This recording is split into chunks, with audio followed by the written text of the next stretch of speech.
Jawan is a piece of shit. It felt like watching a ripoff of so many films and series mashed into this pile of garbage, such as S. Shankar's Aparichit and Nayak, Akshay Kumar's Gabbar, Netflix series Money Heist, Marvel's Moon Knight, and I'm sure I'm missing a dozen more. And if these so-called inspirations weren't glaring enough, this film is backed by acting performances ranging from over the top to cringy. But before moving forward, let me explain why you are watching my COD gameplay in this Jawan rant, because I received copyright strike on my channel for using the footage and images from Jawan. Although that comes under fair use because I'm reviewing this diarrhea and adding some value to it, but dickheads are dickheads. So moving forward with Jawan. Kali, the antagonist of the film, played by Vijay Sethupathi, neither looks intimidating, evil, nor funny. He thinks he's playing the Dark Knight Joker kind of eccentric villain everybody fears, but he couldn't even scare Deepika in that one jail scene, where he sticks out his tongue like a buffoon. No, that wasn't intimidating. Right from the beginning, each and every performance made me cringe. And that in-your-face preach fest of a speech towards the end was the final undigested corn kernel dropping off the writer's asshole on this big pile of shit. As if subtlety was flushed down the toilet the moment they started writing. But it's a masala film, you idiot. You turn your brain off before watching it. Yeah, dimwits. That's the exact reason you deserve films like Kisi Ka Bhai, Kisi Ki Jaan. Because you have started turning off your brain more than often. Shutting off my brain won't magically improve the quality of a film like shutting my eyes won't turn a day into night. But the film has made 1,000 fucking crores at the box office. Yeah, right. And the mental diarrhea of a film Dhoom 3 made 500 crores, that too in 2013. Abysmal Dilwale made a whopping 400 crores in 2015. And let's watch the 400 crore blockbuster Happy New Year this weekend. Nobody ever said that. I will do you even better. Urfi Javed has 4.2 million followers and millions of people supported Hitler in World War II. So basically, people at large are dumb fucks. If they can be manipulated into choosing their government that can make or break the next 5 years of their lives on the basis of religion, then it's not really that hard to persuade a tiny fraction of these people to go and watch a subpar film touted as the biggest comeback of a yesteryear's superstar. You see what I did there? That's the kind of subtlety I'm talking about. Now take a moment, switch your fucking brains on and think about this towering piece of shit. Do you know how to make the audience care for the hero's mission? Meticulously develop the characters on that mission through the course of the film. But that's the hard way around. The quick fix is kill kids. All of them. Except that one girl, Narmada's daughter, whose character is slightly developed. Leave her and kill the other kids in the most brutal way possible. Shoot them point blank, suffocate them to death, and show those bruised innocent faces, their dead eyes filled with unfulfilled dreams, those rosy lips turned violet, or what the heck, show them turn into Violet Beauregarde from Charlie and the Chocolate Factory. Of course, now you care for the hero's mission, but no, that's not enough. Let's bring in another undeveloped character belonging to economically weaker section of the society, a farmer. Humiliate him in the worst possible way by stripping him naked, that too in front of his wife, daughter and the entire village, and then make him commit suicide in a way that will fuck his daughter's mental health forever. Yeah. In the film, after this incident, that farmer yells at his wife to stop crying and stop spreading negativity because, hey, good vibes only. Our daughter is leaving to appear for an important exam. Stop moaning, bitch. Do not fuck up her next few hours. Let me do something that will fuck up her entire life. And after promising his daughter that he would make everything right by the time she returns, he straight up goes to the nearest tree to the bus stop and hangs himself so that it's the first thing his daughter sees returning back from her test. Right at the bus stop. Might as well have waited for the same bus and jumped under it. Oh, but then that would have been an accident and not a suicide. And if not suicide, then his family won't get a hefty sum of rupees 2 lakhs. I bet you missed that detail. And rupees 2 lakhs. An amount perfectly enough for his family to get through. They will not have to work a single day for the rest of their lives. I mean, how superficial this is. This can be a plot for an entire film. And what kind of message is being passed? A person doesn't commit suicide just like that. There are problems and some more problems, and when there's absolutely no way out, and mind you, the audience needs to feel that there's absolutely no way out, then you have my sympathy. And as Tom Hardy's Bane says, then you have my permission to die. Or commit suicide in this case. And that douchebag of a lone recovery personnel, a side villain, evil for the sake of being evil. A one-tone character, but there's no point judging him when the film's main antagonist himself is a one-tone clown of a douchebag. I know Vijay Sethupathi is a good actor, but what the fuck is he even saying? You will have a hard time figuring out his Hindi dialogues. Stop blabbering in your mouth and get your dialogues dubbed. Now let's see who else, when they die, the audience are hardwired to feel bad for. Yeah, I know who. The soldiers. And that too for no fault of their own. But our protagonist is leading the team, he can't lose the mission. None of his team members can die, but then someone has to die. Someone from the team has to make the ultimate sacrifice, else how will we feel bad for the hero? Like, there was this one sniper who gets shot through the eye, but he doesn't die because the vital organ that sits just behind the eye, he refrigerated it at home before signing Jawan. And even if he would have died, that would not have been counted as a sacrifice. So they made one of the soldiers look stupid by giving him hand grenades and made him run hardly 5 meters and throw those grenades at an armed vehicle barely 30 meters away from them. For God's sake, throw that grenade from the cover. Even a 13-year-old playing Call of Duty knows that. Do they even realize how stupid that looked?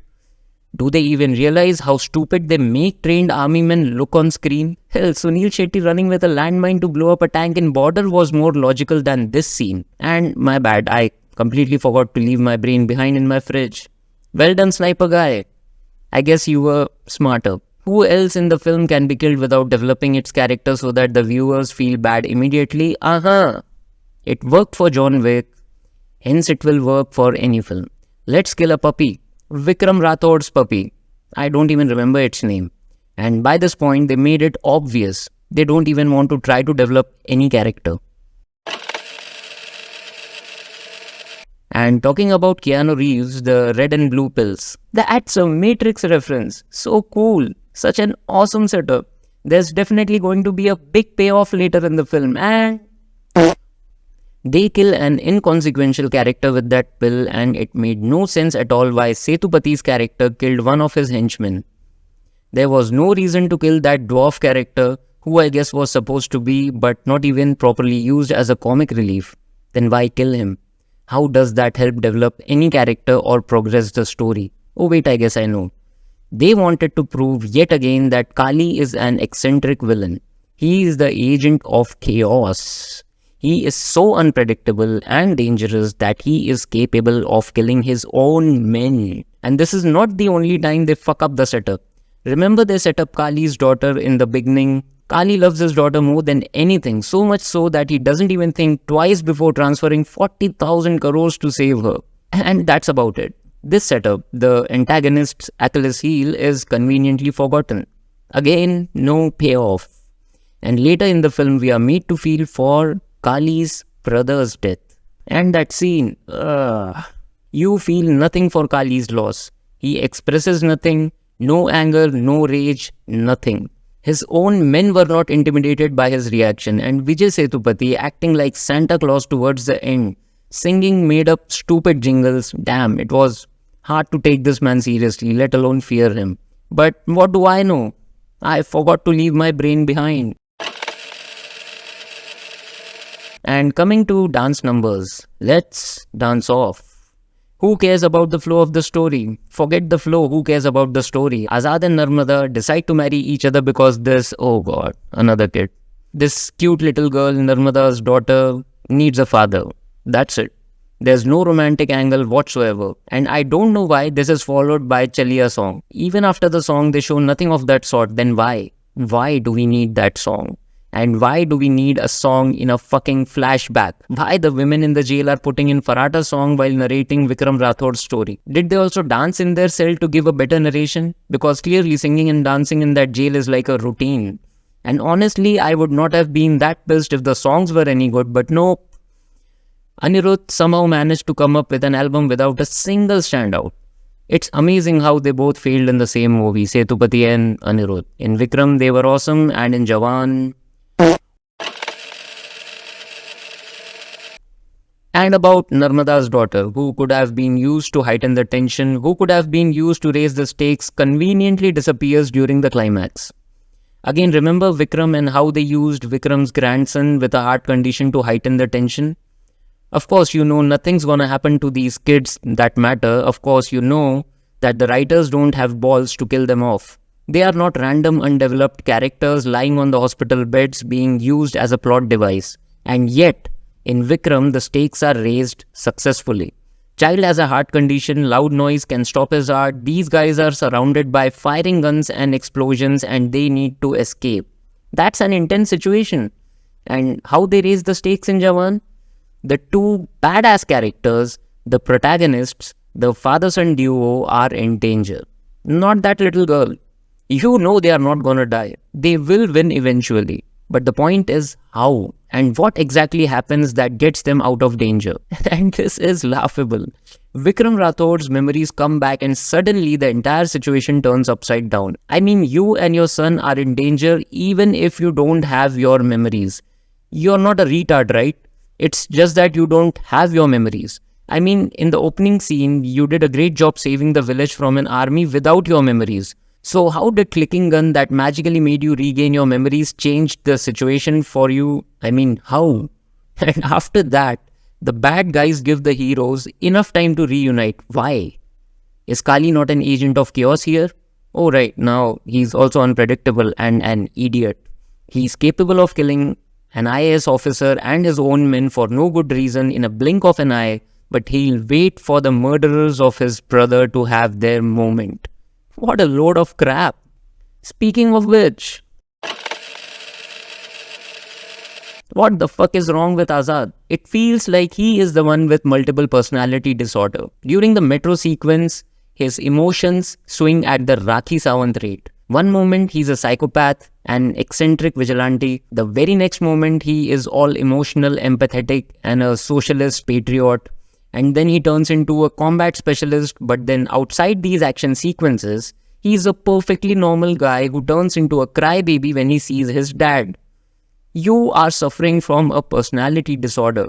You are like James McAvoy's character from the movie Split. And not just Azad, every fucking actor in this film performs over the top to look cool, dangerous, empathetic or whatever, just to emote what director wants to through the scenes, completely disregarding their core character traits, if at all there were any core character traits.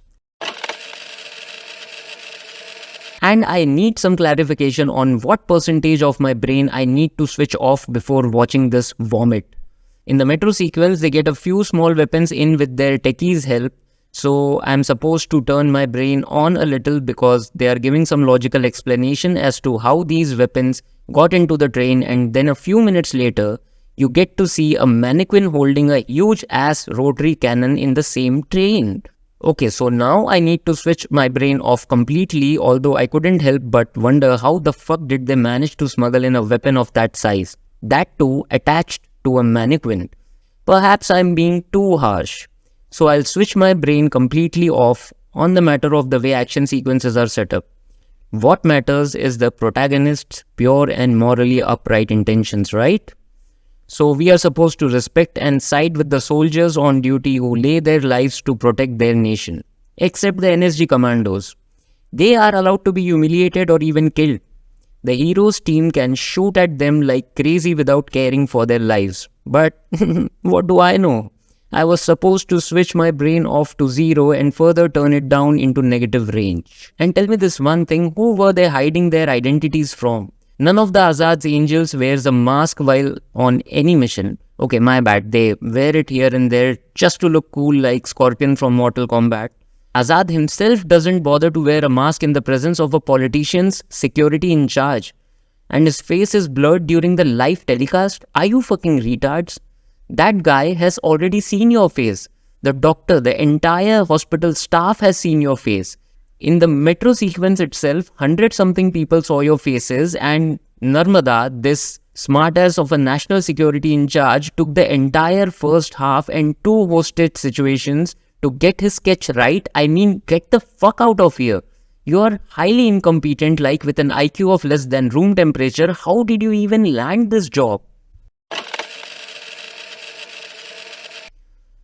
And even after a rant this long, I have not covered the mess of a film this is with respect to the protagonist's goals. Yeah, that's messed up. Azad wants to have his revenge, kill Kali for his mother's death, but then he has something against the government, ministers and politicians as well. But how do we connect it with Kali to keep the goals focused? So let's just show one of the ministers as Kali's family member and link another situation with the lone Kali too. And what if the grievances of Azad's angels were not connected to Kali in any way? I don't know. And how does all of this boil down to the boring done-to-death speech on voting responsibility? I have no fucking clue. Also, he wants to clear his dad's name. Vikram Rathod was not a traitor, so they went on and made Gabbar out of him. He has a fan following in millions. Yeah, whatever. We never got to see the scale of that, but let's just believe it as the crybaby Azad tells his father so. Because tell, don't show. That's how masala films work. So now let's count the number of goals. Number 1, mom's revenge. Number 2, clear father's name and turn him into a national hero.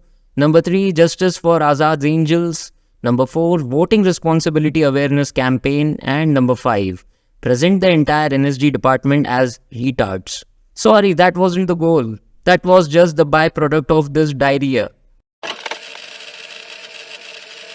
Oh yes, but the visual effects and action set pieces are outstanding. Nothing that we have seen before. Yeah, right. Nobody saw dozens of shitty Marvel films of Phase 4 and absolutely nobody saw the state-of-art visuals of the crap that goes by the name Avatar 2: The Way of Water. But these are Hollywood films. We, the SRK fan army, are talking about Indian films. You know what?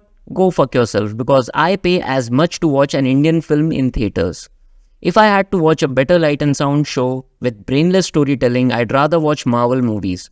Or is it that we need to see SRK in a dull full of crap action movie just because we have never seen that before, and that too at the cost of good storytelling, without even matching Hollywood standards of visual effects? But our films don't have big budgets and technically we are far behind in the VFX department. No. The fact is that if we can launch our own Moon and Mars mission, that too economically, then the industry, which has been churning loads of money decades after decades making movies for the biggest market in the world, could have easily upgraded itself in the VFX department. It's just that we are comfortable staying in mediocrity, producing mediocre movies one after the other for the audience ready to accept mediocrity in the name of superstars, refusing to raise their standards and demand better products. That's what it is, and all you blind fan armies can come after me in the comment section. You are most welcome. I'll see you there, and until the next video comes out, go fuck yourself.